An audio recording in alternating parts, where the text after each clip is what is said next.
Greetings, I'm Expander12, also known as the Last Keeper of Lore, and this is my first video going over the first showcase of Chaos Zero Nightmare that aired on July 9th, covering some things that may be missed or overlooked when going through it the first time. So, let us begin. The first thing that catches my eye is this scene right here where you can see a woman with white hair seemingly getting flashbacks to her childhood, who bears a striking resemblance to a woman we have actually seen before, as she was the original girl who was on the banner of the Chaos Zero Nightmare site, as seen here. As you can see, they have the same style of hair with the two parts coming up, the two parts going down, and then some long strands of hair going all the way down to the sides of their body, as well as the bangs that she has framing her face. And while the outfit may be different and the hair appears to be a different color, I do believe at the very least, these two characters are connected in some way. In the next scenes, we just see various characters going about their day, enjoying their hobbies, just relaxing outside of Ray, or going towards the place where they like to eat or have drinks, before things start going south and they have to start fighting the beasts of chaos, with Renoa up first.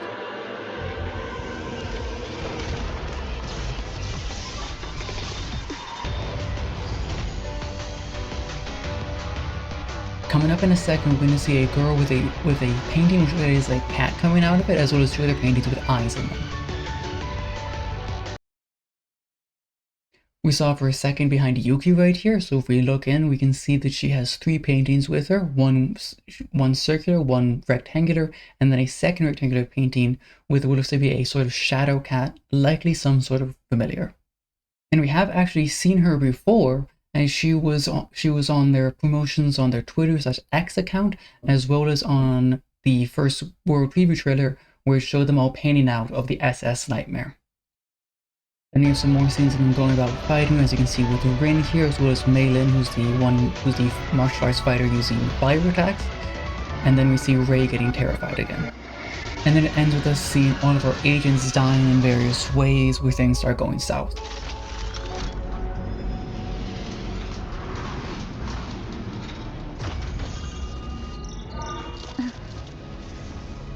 Kancho, 来たわね。待ってたわ。私は副艦長レノアよ。これからナイトメア号で艦長の旅を And 補 then 佐 if we す make る it わ。 back to the bridge, we can see Renoa giving us a slight introduction to the world of CZN, as well as her introducing the trailer, which is a slightly altered version of the world view trailer which we have seen before, just with a slightly different end. そしてカオスゼロプロジェクトとは気になることが多いでしょうから。宇宙を一瞬で飲み込んだ災害、カオス。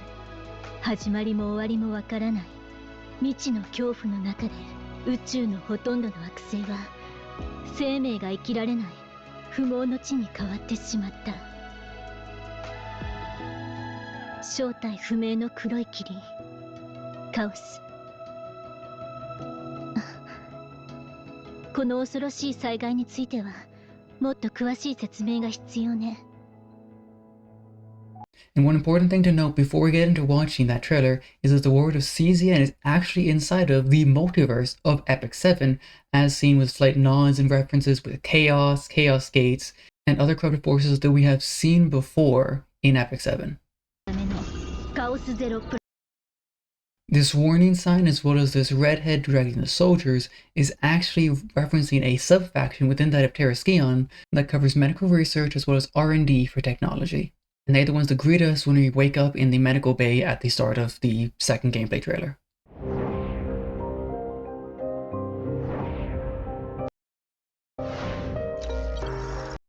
Now then, at the start of Chapter 1, we can see one of the known 7 factions, which is Wanderer, where we have Bria, Kairon, a currently unknown character, as well as Rin.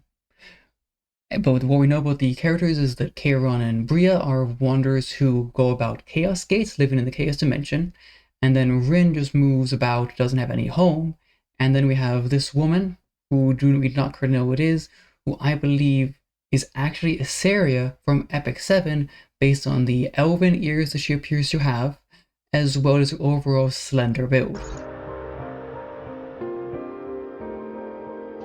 艦長、報告するわ。これから私たちが向かうのはカオスという未知の物質によって滅んでしまった世界よ。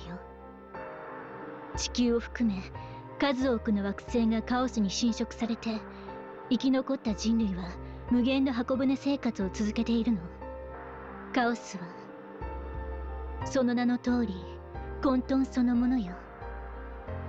星で育つ一種のがん細胞だと思ってくれればいいわ。カオスが広がった惑星は黒い霧で覆われ、環境と生態系が急激に変わってしまうの。特に知性を持った生命体に大きく作 So 用 in し that て、 section, we were introduced to a sort of chaos mist, which is a corruptive force that consumes planets or stars, as well as being highly effective at tearing down someone's sanity and turning them into a monster after they go insane. And we've been fighting against these monsters from the start. さらされた生命体は徐々に精神が崩壊し、 This woman who we see dead here with flowers going out of her face is another character we have seen before, as she was in the world preview trailer where it showed off 6 of the 7 factions, excluding Wanderer. And what we saw was that she was part of the Holy Crusader faction, which also had Orlia. And there was actually a third person on this banner, but it was later found out that she was a member of the Stella Familia, not the Holy Crusaders, and was removed possibly due to some design change of which faction they wanted her to be part of. 死であるコアを排除する。 As you can see here, there is 6 pods, with the 3 on the left being for combatants with 1, 2, 3, as well as the 3 on the right being for partners with also 1, 2, 3, because each partner is matched with 1 combatant. And so this is likely the area that will the animation and area that will play whenever you're initiating either a combat or mission stage in the roguelike mode.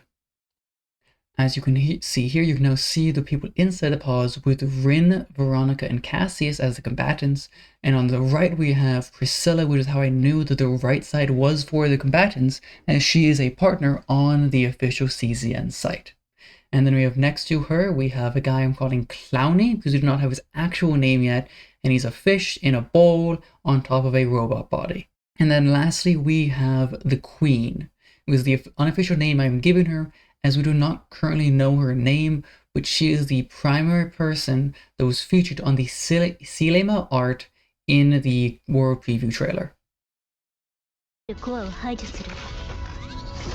でも深部には多くの危険要素があるの。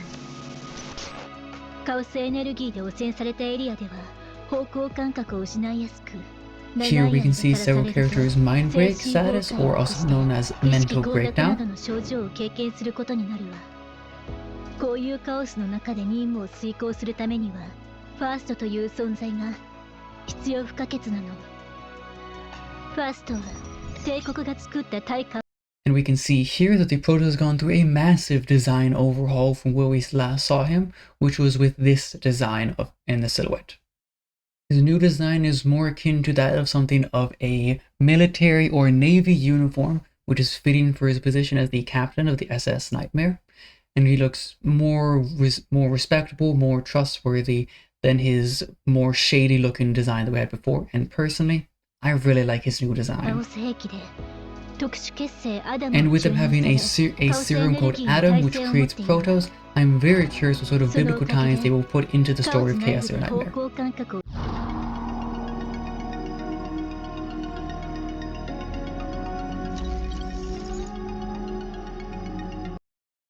And going into the next chapter, we have another faction that we do know, known as Peltion, which is the Technocracy. And we know the 4 characters in the front as well as one of the ones in the back. So we have this seemingly construction support over at the top on the left. Then we have Alexia, Narja, and Chizuru at the front, looking like they're going to get ready for a dispatch mission, as well as Cassius just chilling in the back, as well as Euphina following another woman, who I believe is actually someone called Gaia, who was in charge of the research and development for making the artificial humans, which is Narja as an artificial dragon and Alexia as a weapon of mass destruction. But what sets CZN apart is its unique card-based strategy. Before we get into the explanation of the roguelite and story mode mechanics, I think it is important that we focus on the character here and their classes and elements. What I wanted to point out here was the classes and elements before we got into the other modes. So we know of roughly 5 elements and 6 classes. The 5 elements really just know the color of red, green, blue, yellow, and purple. The same 5 colors we know of in Epic 7. There is potentially a 6th one, but any references to it seem to have been removed, so I don't know if it stayed. And then we have the 6 classes of Ranger with Renoa and Beryl. We have Mana Conjurer or Controller with Adelheid and Cassius. We have Warrior / Striker with Haru and Owen. Then we have Psionic with Tressa as seen on the screen. And then we have the Hunter with Luke and Lucas. There is also one more class which we do not know the name of, which is under Calliope, which is a icon of a shield. Here we can see the meta progression within that of the Chaos mode runs, where you can see these non-character specific cards that can be bound to any of your 3 characters to use as combatants. At random, Then or gain there additional is the effects on equipment pieces, which is a weapon, a armor, and a accessory piece. existing ones. As you continue this process, you'll eventually And then unlock. after that is the fate cards, which are cards which completely change the flow of the match. The first one being the inspiration card, which is when an ally has the rhetoric, insight, or analysis dice effects, the dice roll increases by 2 on top of whatever those dice effects already did.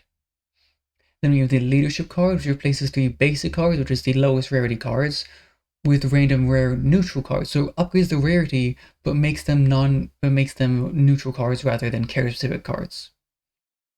And then we have deficiency, which removes your ability to crit, but makes the monster's toughness permanently reduced by 50% going forward.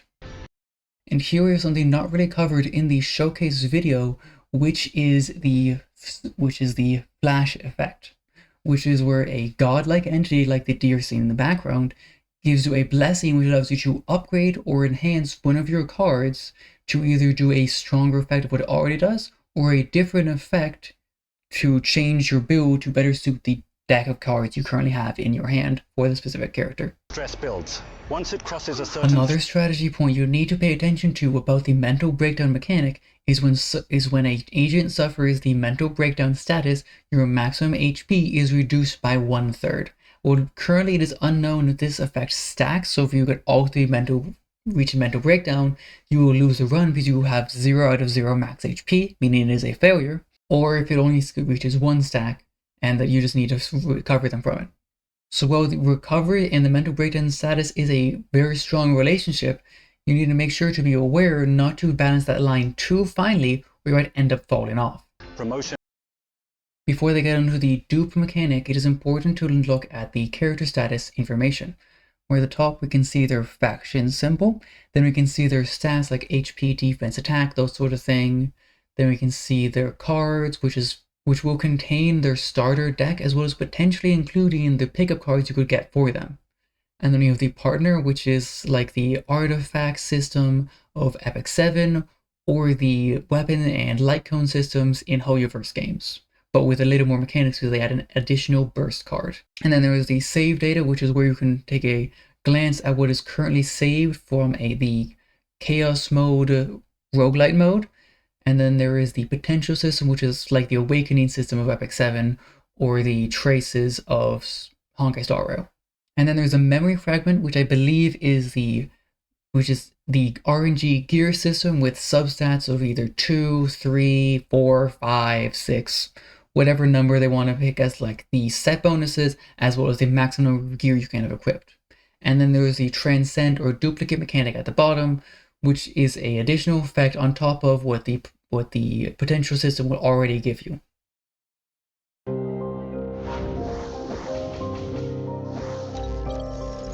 Going into chapter 3, we have the Stella Familia, which is composed of characters who either have animalistic traits or classified as a furry.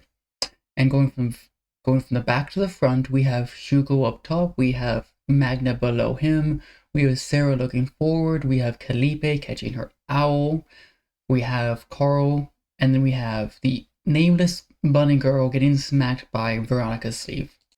一方ある惑星では奇妙な現象が繰り返し起きている。またあるところではまだ誰かが希望 Wait a moment. I just noticed something.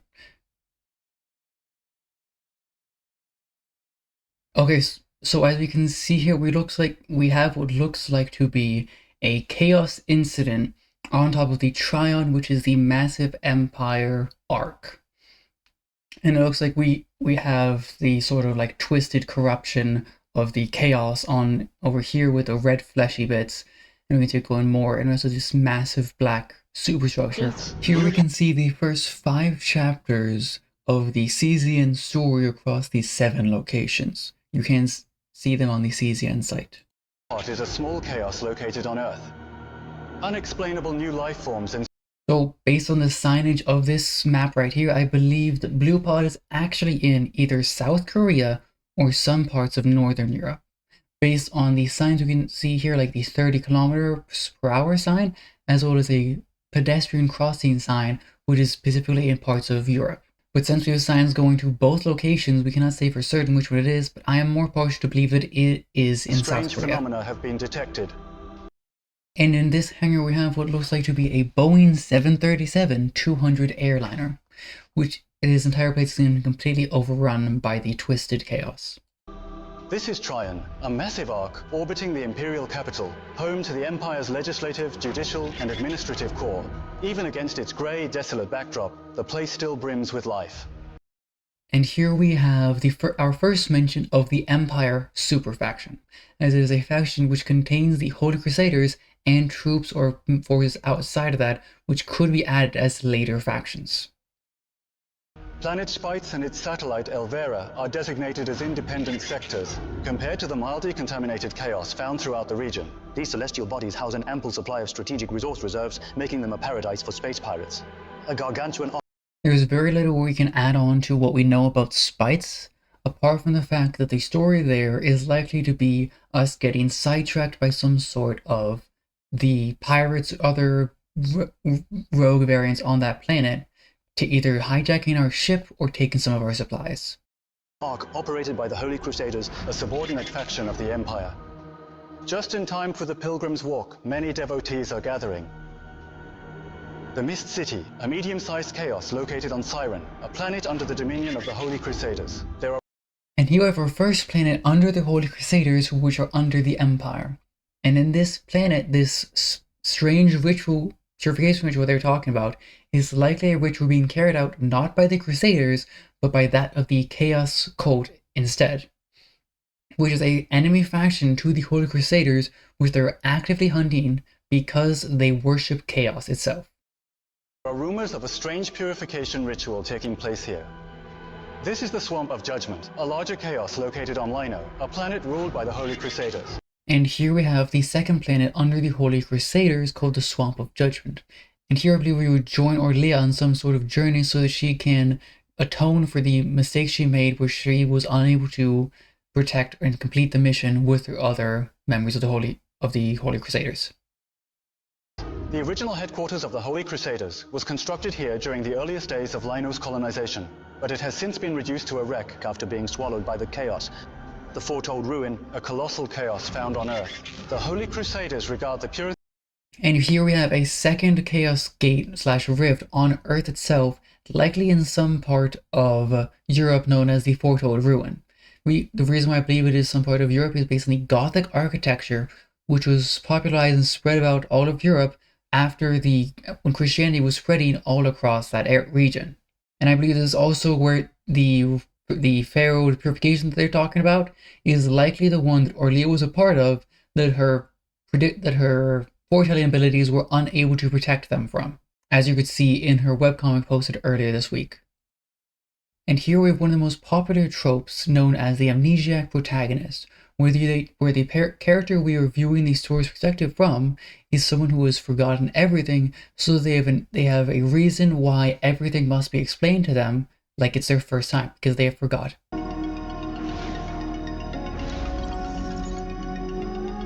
And here we have the faction with the most questions about who the people in the art are.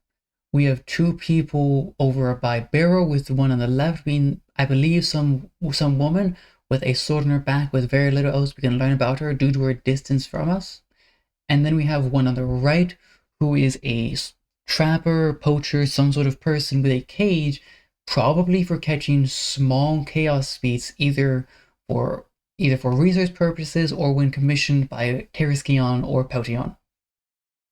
And then over by Anika, we have two more. We have the one to Anika's right, which is this sort of like robed doctor, scientist sort of person, who may also double up as a mechanic for the Iron Rain faction.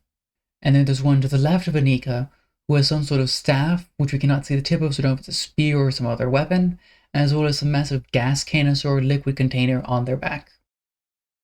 And here we can see some sort of Pokemon-esque element system with advantages and disadvantages as seen here, where it looks like the sort of fire element is going into the sort of blue scales element that is at a element disadvantage based on the blue text, or that is because it is blocked by the shield. But either way, it does say weak, meaning there is some sort of disadvantage there.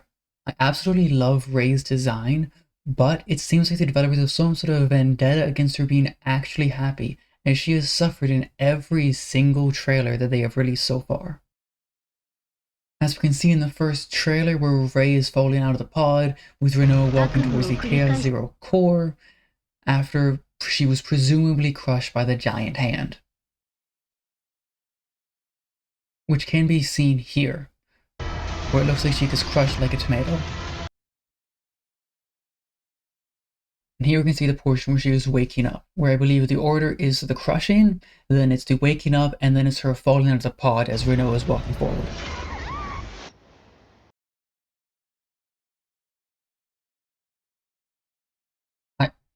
She just needs a hug. Design. Instead, we chose colors for her hair, eyes, and other features that would harmonize well with the dark matter she wields. Since she's a student, we based her outfit on a school uniform, blending elements of combat gear and high school fashion. The result is a custom design that reflects Ray's unique taste and personality. Stylish, cute, and totally her. We also highlighted Ray's quirky tastes with offbeat, unconventional character badges and keychains, small details that really emphasize her unique personality.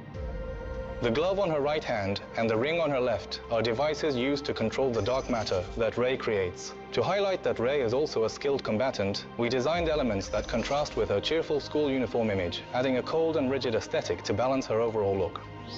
Moving on, let me introduce you to our next character, Beryl. Beryl is the commander of the Wolf Platoon. Despite her young age, she has inherited exceptional tactical instincts and sharp decision-making skills from her legendary grandmother, a renowned warrior in her own right. Here we get to hear about Barrow's grandmother, who, as they say, was a renowned warrior, but while she was, I do not believe that she will be a playable character, and will instead just be a character involved with Barrow's backstory when we dive into that. One of the key design points for Beryl was her neat appearance. Even though she's young, she insists on keeping her hair neatly braided and at a modest length to maintain a mature, disciplined look fitting for her role as a commander.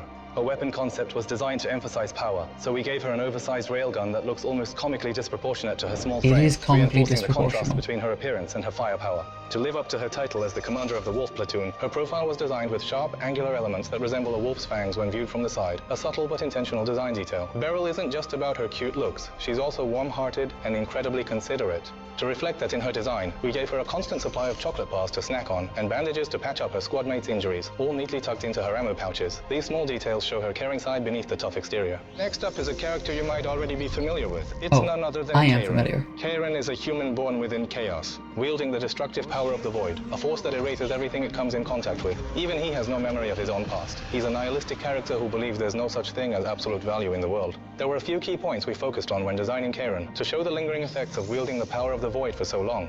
And this basically 100% confirms that Epic 7 and Chaos Zero Nightmare are part of the same multiverse, including also the Chaos Gates, Chaos itself, as well as all the other little tidbits, references, and lore bits.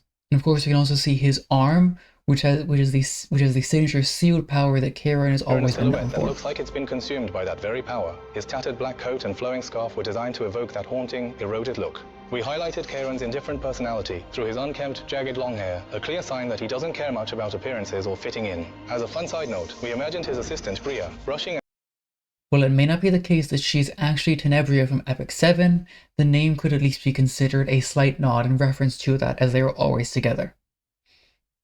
But some other details about Bria herself is that she seems to have robotic arms, evidenced by the hexagonal pattern on her right shoulder, as well as her hands being mechanical, so that some accident in the past happened where she ended up losing her arms, but keeping with her character of being neat and prepared, she still paints her nails to make them seem more human. And tying his hair every morning, whether he wants it or not, and that image inspired parts of the design process. One of Kaon's standout features is his mechanical arm. Designed with a black and white muscle fiber structure infused with void energy flowing like veins, it symbolizes the coexistence of his human emotions and inhuman power.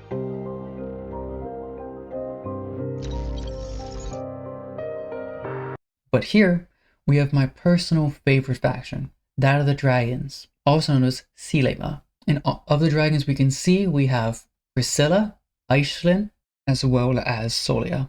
And then we have the sort of like queen character, which I've mentioned before, who is also a partner like these three. Kancho. Oh, before I forget, the Silema faction has been stated to be the strongest individual faction because each one of the dragons is said to be on par with an entire civilization. But because they keep to more like city-states and small tribes that at war with each other, they're a very divided nation. They're a very divided people. So this leads to them not getting along if they were to go on missions together. One example of this is the Galactic Cataclysm season content. An important thing to note is that this is one example of the seasonal content that will be coming to CZN. Wait, I get back to it. Yeah, the Galactic Chasm is only one example of the seasonal content, which focuses on new characters and the protos. Galactic Cataclysm deals with catastrophic events happening. Now then, on the actual details and story about the Forbidden Catalyst and the Galactic Cataclysm event.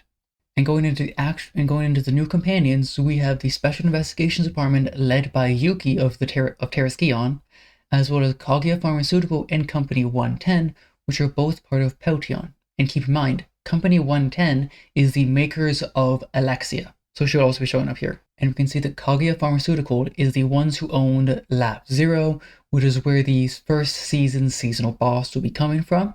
So it makes sense that they'd be involved as well as Terraskion because they are the ones who have the investigations, so they probably heard about some issue going on here, or they've requested for Peltion to handle the situation because they had one of their experiments go completely off the rails.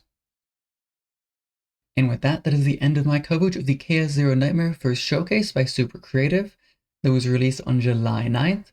And if there's any more information that comes up or things like that, I will be making sure to cover them, giving you the information and lore you may have missed.